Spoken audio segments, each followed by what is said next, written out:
पहली बार आज़ादी के बाद बिहार के इतिहास में सबसे ज़्यादा वोट पड़ा है और ये अपने आप में एक बहुत बड़ा संकेत है, बदलाव का संकेत है। पहली बार बिहार में इतनी बड़ी संख्या में वोट पड़ा है, तो एक तरीके से गांधी के इस आश्रम में गांधी के विचार से लोकतंत्र के मानने वाले लोग की सबसे बड़ी जीत है कि बिहार में आज तक 65% वोट कभी नहीं पड़ा है।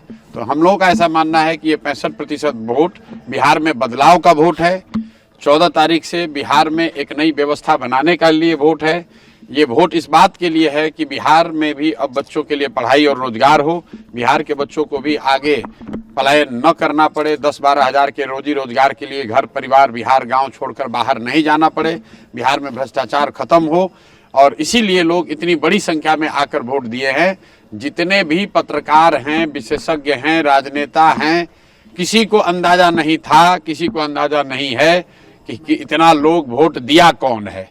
और जो लोग ये दावा कर रहे हैं कि वोट किसको पड़ा है, उसको जब ये ही नहीं पता है कि वोट पड़ा कितना है, उस दिन 3 बजे तक 4 बजे तक जब तक इलेक्शन कमीशन ने डेटा नहीं जारी किया है, चुनाव के प्रतिशत के आंकड़े जारी नहीं किए, तब तक लोगों को ये भी नहीं पता था कि वोट कितना पड़ रहा है।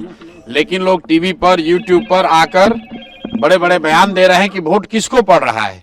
भाई, जब तुम्हें यही नहीं पता है कि कितने लोग वोट दे रहे हैं, तो ये कैसे पता चल रहा है कि वो व्यक्ति किसको वोट दे रहा है। इसलिए ये लोकतंत्र का पर्व है चुनाव। 14 तारीख को परिणाम आने दीजिए, आपको दिखेगा बिहार में देश का राजनीतिक इतिहास लिखा जाता हुआ दिखेगा। जिस तरीके से चंपारण के इसी धरती से गांधी जी ने स्वतंत्रता की लड़ाई में एक नया इतिहास रचा था, एक नया सूत्र दिया था, एक नया हथियार दिया था, उसी तरीके से हम लोग का विश्वास है कि गांधी के भितिहरवा आश्रम से जो जन स्वराज का अभियान शुरू हुआ है, वो न सिर्फ बिहार में बल्कि बिहार के बाहर भी 14 तारीख को जब परिणाम आएंगे तो लोग एक इतिहास, नया इतिहास रचा जाता हुआ देखेंगे। स्कूल का बस्ता छाप पर बटन दबाएं, जन स्वराज को विजयी बनाएं।